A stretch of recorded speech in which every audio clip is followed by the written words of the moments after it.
Póngase cómodo. Prepare su Biblia. En este momento, iniciamos. Buenos días, iglesia. Espero que todos hayan tenido una buena semana, una semana segura.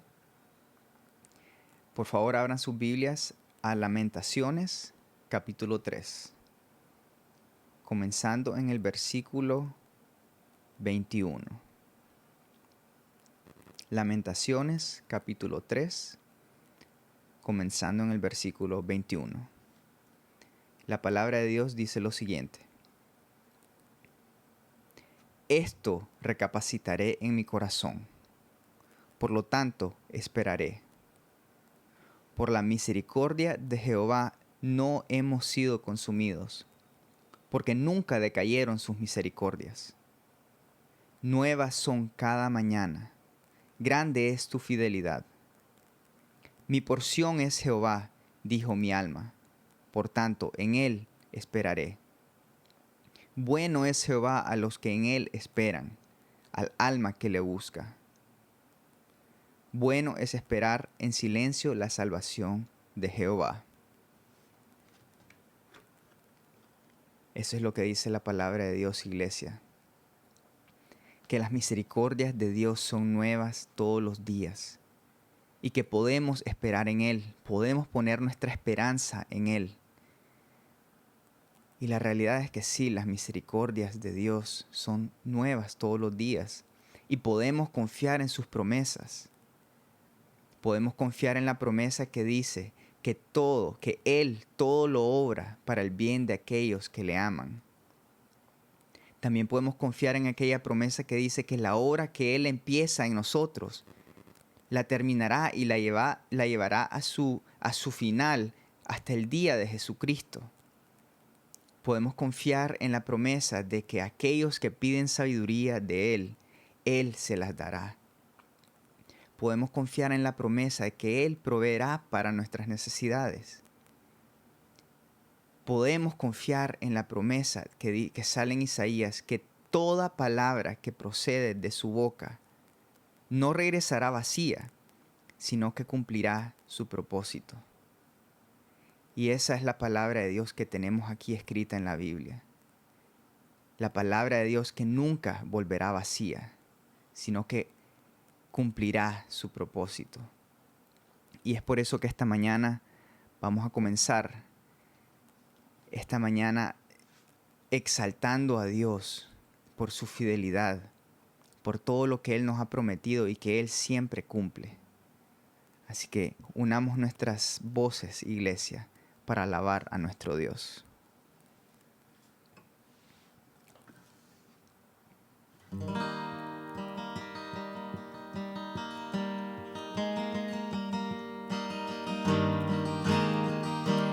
Cuán firme cimiento se ha dado a la fe de Dios en su eterna palabra de amor, que más Él pudiera en su libro añadir, si todo a sus hijos lo ha dicho el Señor.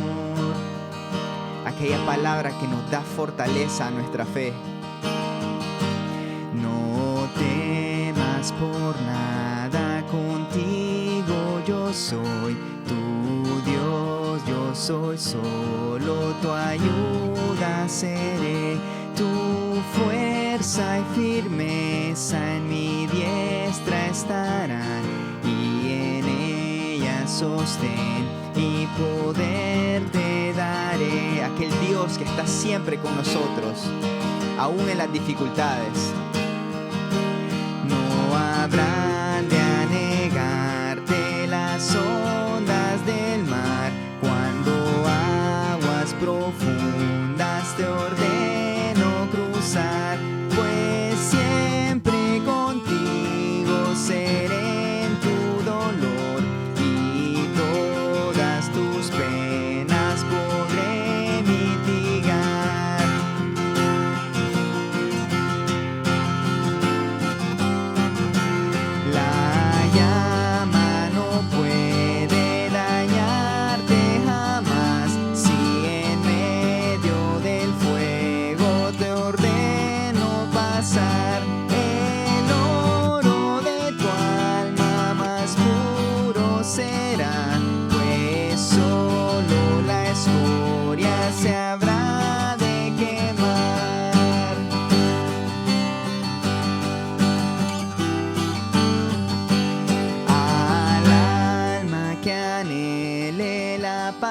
paz que hay en mí. Jamás en sus luchas habré de dejar. Si todo el infierno la quiere perder, yo nunca, no, nunca la puedo olvidar. Yo nunca, no, nunca la puedo olvidar. Yo nunca, no, nunca la puedo olvidar. Amén, iglesia. Dios nunca nos desamparará, nunca se olvidará de nosotros. Su fidelidad es grande y nunca fallará.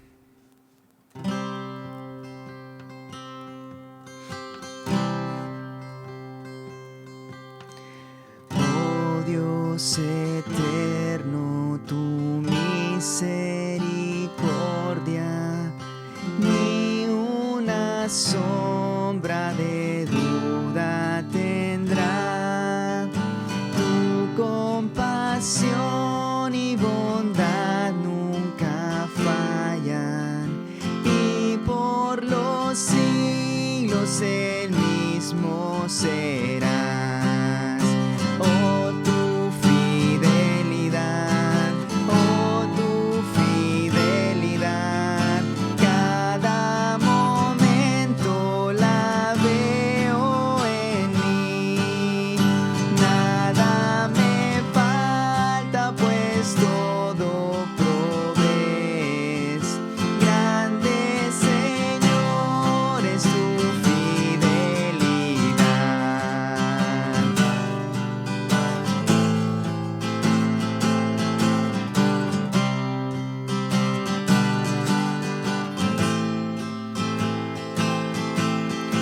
La noche oscura, el sol y la luna, las estaciones del año también unen su canto cual fieles criaturas, porque eres bueno, por siempre eres fiel.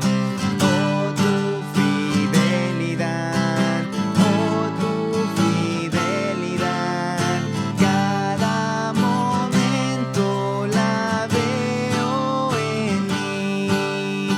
Nada me falta, pues todo provees. Grande, Señor, es tu fidelidad.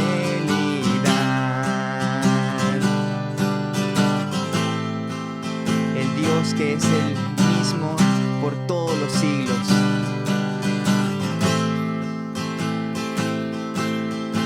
Tú me perdonas, me impartes el gozo, tierno me guías por sendas de paz. Eres mi fuerza, mi fe, mi reposo, y por los siglos mi Padre serás. Oh, tu fidelidad, oh, tu fidelidad, cada momento la veo en mí. Nada me falta, pues todo provees. Grande, Señor, es tu fidelidad.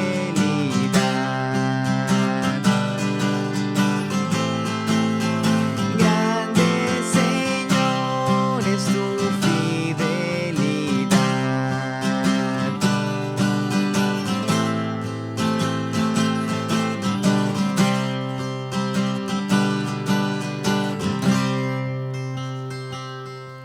Así es, Señor. Afirmamos con toda seguridad de que tú eres fiel, de que siempre cumples tus promesas, de que podemos confiar en tu palabra, porque sabemos y confiamos que ninguna palabra que procede de tu boca regresa vacía, sino que cumple su propósito. Sabemos que tú no mientes y siempre estás con nosotros, nunca nos desamparás. Y es en esa promesa que descansamos, Señor, porque sabemos que nunca estamos solos. Ponemos ahora en tus manos este tiempo de predicación para que tu nombre sea exaltado, para que nuestra fe sea rejuvenecida y fortalecida, y para que nuestro amor por ti crezca siempre, siempre más, Señor. Todo esto te lo pedimos y te lo agradecemos en el nombre de tu Hijo Jesucristo. Amén.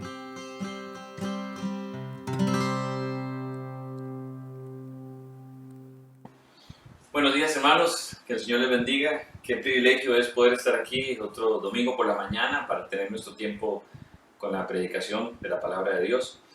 Y como hemos estado en este año estudiando, viendo un panorama de toda la escritura, y ese es nuestro propósito en este año, comenzamos por Génesis, la creación, estuvimos viendo en cuanto a Adán y Eva, Caín y Abel, estudiamos bastante la vida de Abraham. El domingo pasado tuvimos la oportunidad de hablar en cuanto a Isaac. Y este domingo, hoy vamos a hablar en cuanto a Jacob. Y tenemos solamente este domingo para hablar sobre Jacob, sobre este personaje tan importante, porque por supuesto tenemos que abarcar toda la Biblia durante el año. Así que pensando en qué aspecto importante o que podríamos destacar sobre la vida de Jacob, elegí hablar el día de hoy sobre el capítulo 32 de Jacob. Y es ese episodio cuando Jacob tiene esta lucha con este varón que no es otro que el ángel de Jehová. Y sobre esto es que quiero que podamos meditar en esta mañana y poder dirigir nuestros corazones a un evento fundamental en la vida de Jacob que estoy seguro que implica también un tiempo muy importante para nuestras vidas y algo con lo cual nosotros tenemos que identificarnos también. Así que voy a leer Génesis capítulo 32 y vamos a leer, le invito a que usted me acompañe en la lectura. Vamos a leer Génesis capítulo 32, versículos del 9 al 16 y después del 21 al 28. Entonces Génesis 32, 9 al 16 y 21 al 28. Dice así la palabra de Dios. Y dijo Jacob: Dios de mi padre Abraham y Dios de mi padre Isaac, Jehová, que me dijiste, vuélvete a tu tierra y a tu parentela y yo te haré bien. Menor soy que todas las misericordias y que toda la verdad que has usado para con tu siervo. Pues con mi cayado pasé este Jordán y ahora estoy sobre 2 campamentos. Líbrame ahora de la mano de mi hermano, de la mano de Esaú, porque le temo. No venga acaso y me hiera la madre con los hijos. Y tú has dicho, yo te haré bien, y tu descendencia será como la arena del mar, que no se puede contar por la multitud. Y durmió allí aquella noche y tomó de lo que le vino a la mano un presente para su hermano Esaú. 200 cabras y 20 machos cabríos, 200 ovejas y 20 carneros, 30 camellas paridas con sus crías, 40 vacas y 10 novillos, 20 asnas y 10 borricos, y lo entregó a sus siervos, cada manada de por sí. Y dijo a sus siervos: pasad delante de mí y poned espacio entre manada y manada. Versículo 21. Pasó pues el presente delante de él, y él durmió aquella noche en el campamento. Y se levantó aquella noche, y tomó sus 2 mujeres y sus 2 siervas y sus 11 hijos, y pasó el vado de Jaboc. Los tomó pues e hizo pasar el arroyo a ellos y a todo lo que tenía. Así se quedó Jacob solo, y luchó con él un varón hasta que rayaba el alba. Y cuando el varón vio que no podía con él, tocó en el sitio del encaje de su muslo, y se descoyuntó el muslo de Jacob mientras con él luchaba. Y dijo: déjame, porque raya el alba. Y Jacob le respondió: no te dejaré si no me bendices. Y el varón le dijo: ¿cuál es tu nombre? Y él respondió: Jacob. Y el varón le dijo: no se dirá más tu nombre Jacob, sino Israel, porque has luchado con Dios y con los hombres y has vencido. Vamos a orar. Señor, te agradecemos en esta mañana por poder abrir tu palabra y leer este pasaje que sabemos que será de tanta bendición para nuestras vidas. Te rogamos, Señor, que la vida y el ejemplo de Jacob en esta oportunidad sea también una gran motivación para nosotros para tener un encuentro contigo de esta misma naturaleza. Te lo pedimos y te rogamos que nos guardes y nos ayudes en este tiempo también difícil que vivimos. En nombre de Jesús. Amén. Jacob se encontraba a punto de cruzar el río Jordán. Él había vivido toda una vida allí, en ese lugar, en la tierra prometida. Después había tenido que huir, después que engañó a su hermano Esaú para robarle la primogenitura. Estuvo con su tío abuelo Labán durante años, ahí se casó, ahí formó su familia, hizo riqueza. Y ahora Dios le había enviado de nuevo a la tierra prometida y se encontraba en el río Jordán, a punto de cruzar el río Jordán y entrar nuevamente a la tierra prometida. Ahora, cruzar el Jordán implicaba para Jacob dejar atrás esa vida que había vivido con Labán y su familia y enfrentar a Esaú, su hermano, en la tierra donde Dios le había dicho que tenía que habitar. Es interesante que el río Jordán muchas veces, a partir de ese momento en adelante, fue escenario de grandes momentos de decisión en la vida de sus descendientes, el pueblo de Israel. Ahí, muchos años después, iba a fracasar el pueblo de Israel al no entrar a la tierra después de que habían salido de Egipto, cuando recibieron ese reporte de los 12 espías y por incredulidad no entraron a la tierra. Ahí en ese mismo lugar, al borde del Jordán, fracasaron y no pudieron entrar. Pero en ese mismo lugar, 40 años después, fue cuando Josué, liderando al pueblo de Israel, los sacerdotes llevando el arca del pacto, se mojaron los pies con esa fe de saber que Dios les iba a abrir el río Jordán, y ahí mismo el Señor secó las aguas para que el pueblo pudiera entrar en seco a la tierra prometida, dejando atrás el desierto y alistándose para la conquista de la tierra.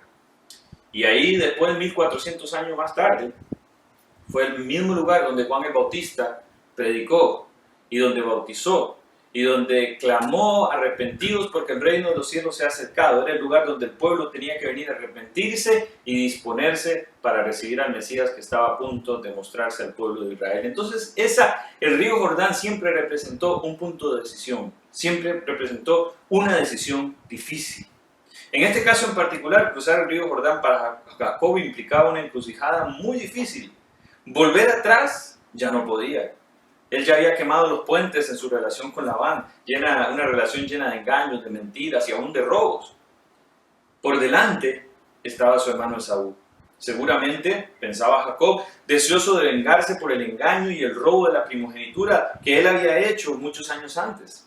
Jacob sabía que debía seguir adelante y cruzar el Jordán, pero era una decisión sumamente difícil para él. Y esa noche, justo antes de cruzar, se quedó solo de ese lado del río. Había enviado a todos sus siervos, había enviado los presentes que había preparado para Esaú, envió aún a su propia familia. Y allí nos cuenta la Biblia que estando solo, allí es donde él tiene esta lucha con quien evidentemente era el ángel de Jehová. Ahora, la representación de la narración bíblica nos habla de una lucha física, aún con el resultado de una lesión permanente que sufrió Jacob. Sin embargo, sabemos y entendemos que la raíz de esa lucha fue una lucha espiritual. Dios quería quebrar la voluntad de Jacob y él se resistía. Y permítame sugerir que esta lucha que libró Jacob con Dios esa noche es la misma que todos nosotros, hijos de Dios, libramos en algunos momentos claves de nuestra vida. Cuando enfrentamos etapas en las cuales Dios nos quebranta y nos obliga a reconocer que nuestra vida regida por decisiones tomadas en la carne, tarde o temprano nos alcanza. Tarde o temprano nos llevan a enfrentar consecuencias duras, donde aún nos llegamos a dañar a nosotros mismos. Momentos donde nos toca evaluar el pasado y ver las bendiciones del Señor, pero también nuestras malas decisiones y sus consecuencias. Es increíble que Jacob era bien consciente de que Dios le había bendecido en la tierra donde había estado anteriormente. Él mismo le dijo al Señor, Señor, me hiciste cruzar este Jordán con un cayado en la mano y ahora regreso sobre 2 campamentos, con mucha riqueza, con muchos bienes materiales. Pero Jacob era consciente de que espiritualmente esa vida llena de bendiciones materiales había sido un fracaso. Él sabía muy bien que había estado llena de decisiones tomadas en la carne, de manipulaciones hechas en la carne, a través del engaño, la mentira, lo que él había aprendido durante su vida lejos de Dios. Jacob sabía que se iba a enfrentar con parte de las consecuencias de esas malas decisiones. Y había una tremenda lucha en su corazón. A veces nos toca no solamente enfrentar tiempos así donde miramos hacia atrás y vemos el resultado de las malas decisiones y nos da temor porque miramos hacia adelante y vemos el futuro aún más incierto porque también sabemos que vamos a enfrentar esas consecuencias a las malas decisiones que ya hemos tomado. A Jacob le pasó igual. Su mala relación con Labán fue el resultado de su costumbre de engañar y ser engañado constantemente. Su mala relación con Esaú fue por su costumbre de engañar y mentir. Pero esa noche, Dios lo confrontó consigo mismo y con su carne. Lo confrontó con su nombre, Jacob. Le dijo, ¿cómo te llamas? Jacob, el suplantador, el engañador. Eso es lo que significa su nombre. Pero al final de esa lucha, él salió vencedor. ¿Por qué? Porque fue vencido, porque fue quebrantado, porque entendió que su identidad no estaba en sus actitudes carnales que hasta ese momento habían regido su vida, sino que su identidad estaba en su Dios. Y cuando eso sucedió, Dios en una forma muy significativa le cambia su nombre. Le cambió su nombre por Israel. Israel significa el príncipe que vence con Dios. No conocemos los detalles de la lucha, más que al final Jacob clamó por la bendición de Dios. ¿Pero por qué hizo eso? Porque entendió que ya no se podía apoyar más en su propia prudencia. Ya sabía que él no podía lograr resultados apoyándose en su propia astucia como hasta ahora lo había hecho, porque con astucia robó la primogenitura, con astucia tuvo ganado que le quitó a Labán, con astucias lo engañó y huyó sin que él se diera cuenta, sino que él se dio cuenta en este momento que él necesitaba la bendición de Dios para tener éxito en la vida. No más su propia prudencia, como dice Proverbios 3. No más apoyarse en sus reacciones de la carne para resolver los problemas de la vida, sino que se dio cuenta que era con Dios, el único con quien él podría encontrar el rumbo seguro, y que solamente con él podría encontrar una verdadera victoria y una victoria espiritual. A partir de ese momento la vida de Jacob cambió por completo. No dejó de tener problemas. Incluso siguió enfrentando consecuencias de malas decisiones pasadas. Pero dejó de ser Jacob el engañador y pasó a ser Israel el padre de la nación de Israel, el pueblo de Dios. Cambiar su identidad le permitió aún ver el pasado con todos sus errores y sus malas decisiones. Ahora, cómo Dios utilizaba eso para haber forjado en él el hombre de Dios que llevaría a su familia de regreso a la tierra prometida para establecerse allí para siempre. Y es que cuando abandonamos nuestro viejo hombre y cuando encontramos nuestra identidad en Cristo, cambia aún la perspectiva de nuestro pasado.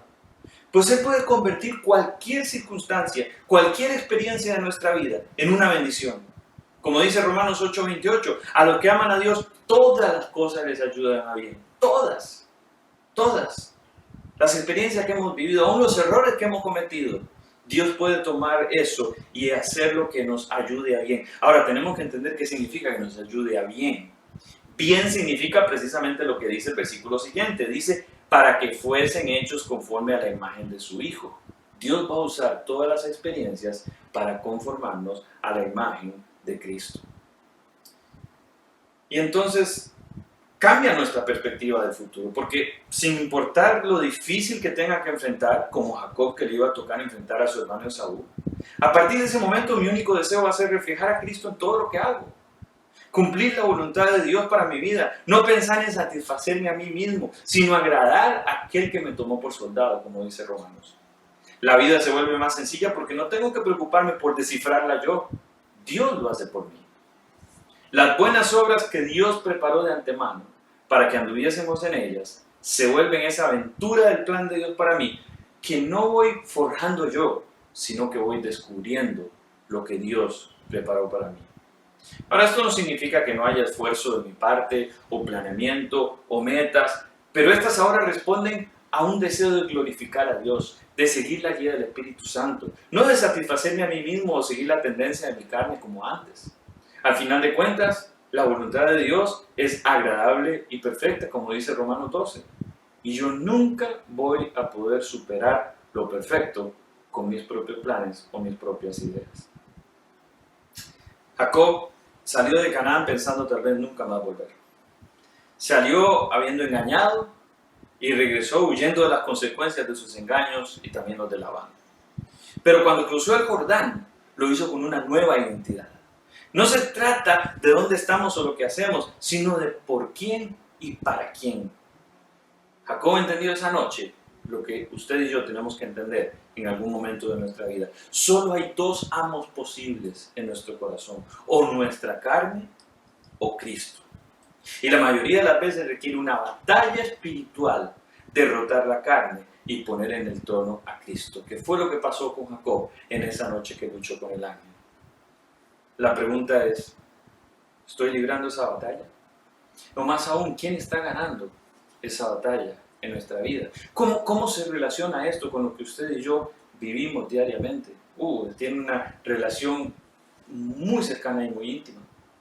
¿Cuántos de nosotros, si somos honestos y miramos atrás en nuestra vida, nos damos cuenta cuántas decisiones hemos tomado más basados en nuestra propia carne, en el impulso de nuestra carne, en reacciones que nuestra carne ha aprendido a lo largo de los años, tanto lo que vivimos lejos de Dios antes de conocerle, como aún aquellos que vivimos siendo cristianos, pero no teniendo Dios el control de nuestra vida? Aprendimos a reaccionar con enojo, con ira, aún con tristeza y depresión ante situaciones adversas a las cuales nos enfrentamos, y nos acostumbramos a hacer eso. Nos acostumbramos a reclamar, nos acostumbramos a quejarnos, nos acostumbramos a aún herir a otros, pensando que es justo porque me hirieron a mí. Y en esta carne llegamos a tener esa manera de vivir la vida.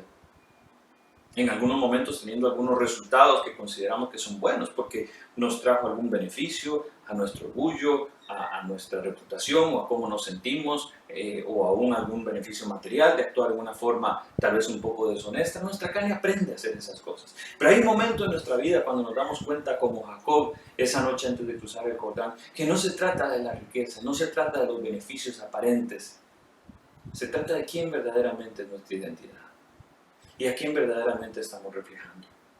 Y Jacob se dio cuenta que hasta ese momento él había sido el Jacob, el engañador, el suplantador. Y esa noche él dijo: hasta aquí. Dios le confrontó consigo mismo.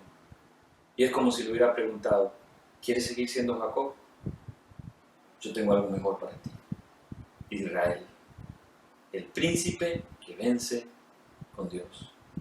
Y Jacob entendió que ese era el momento para dejar su antigua identidad basada en su viejo hombre y decirle sí al Señor, identificarse con Él y comenzar a vivir para Él. Es un paso de fe. Fue un paso de fe. Al día siguiente le tocaba enfrentarse con Esaú. Conocemos la historia. Esaú lo recibió de una manera que él jamás se hubiera imaginado. Lo recibió con amor, con misericordia. Le dio una tremenda lección de gracia.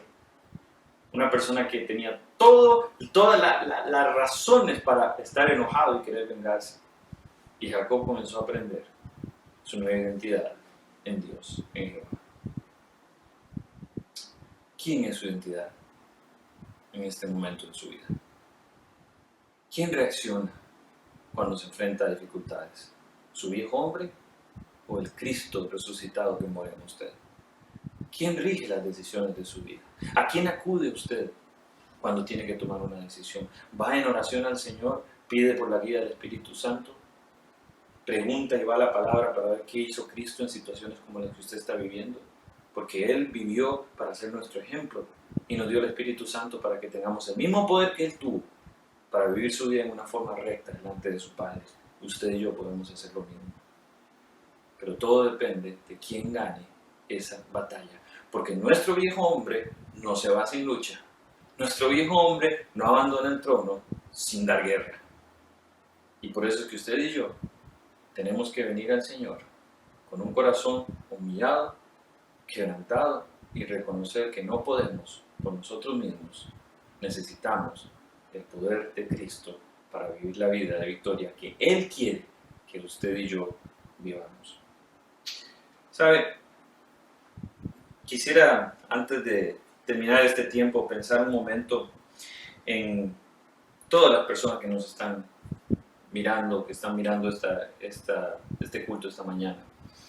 Y tal vez haya alguno que está aquí en comunión con nosotros a través de este medio virtual, que en realidad nunca podría librar esta batalla, porque en primer lugar usted no tiene a Cristo en su corazón. En primer lugar, usted está ahí mirando esto y ni siquiera entiende mucho de lo que estamos hablando, porque usted no sabe lo que significa tener una identidad en Cristo. Usted no sabe lo que significa siquiera tener a Cristo como Salvador. Quiero decirle en esta mañana que el mensaje más importante para usted es que la Biblia dice: por cuanto todos pecaron, están destituidos de la gloria de Dios. En primer lugar, entender que todos los seres humanos nacemos y vivimos siendo pecadores, y nuestro pecado nos separa de Dios. La Biblia dice que la paga del pecado es muerte, significa que la consecuencia de que somos pecadores es que pasaremos toda una eternidad separados de Dios. No porque Dios no nos quiera, porque Él nos ama, pero porque Dios es un Dios justo y no tolera el pecado y no permite y no puede permitir el pecado entrar a su presencia. Pero Dios no nos dejó en esa condición. Dice la Biblia que Dios envió a su Hijo Jesucristo a morir en la cruz para pagar por sus pecados y por mi pecado. Dice la palabra de Dios que en el momento en que nosotros creemos en Cristo y ponemos nuestra fe en que Él murió por nosotros en la cruz, la palabra de Dios dice que si creemos de todo corazón que Él es el Hijo de Dios y que Él murió por nosotros, su sangre derramada fue para pagar toda la culpa de nuestro pecado, dice la Biblia que nuestra fe en Él nos salva, nos da el perdón de Dios y la vida eterna. Así que si usted quiere, puede orar conmigo en esta mañana. Y si usted quiere recibir a Cristo como Salvador en su corazón, creyendo de que Él murió por usted, de que Él derramó su sangre por sus pecados, le invito a orar conmigo y poder decírselo a Cristo en esta hora. Y esto es algo entre usted y Dios. La oración no tiene nada mágico, pero quiero ayudarle y guiarle en que usted pueda poner su fe en Cristo en esta hora. Dígale así al Señor: Señor, te doy gracias por haber muerto por mí en la cruz. Te doy gracias por derramar tu sangre por mis pecados. Te pido, Señor, que tú me salves en esta hora. Reconozco de todo corazón que tú eres el Hijo de Dios, que tú moriste y resucitaste por mí. Te acepto como mi Salvador. Ayúdame a vivir para ti. Lo pido en el nombre de Jesús. Amén. Si usted hizo esta oración, le invitamos a comunicarse con nosotros, escribiendo ahí en el comentario de este video. Y nos gustaría mucho escuchar de usted. Y hermanos, a los que tienen a Cristo en su corazón, una vez más la invitación. Nuestra identidad está en Cristo. Libremos esa batalla y ganemos esa batalla sobre nuestro viejo hombre, que ya no tiene más que controlar nuestra vida, sino el Espíritu Santo y el Cristo resucitado que vive en nosotros. Que el Señor les bendiga.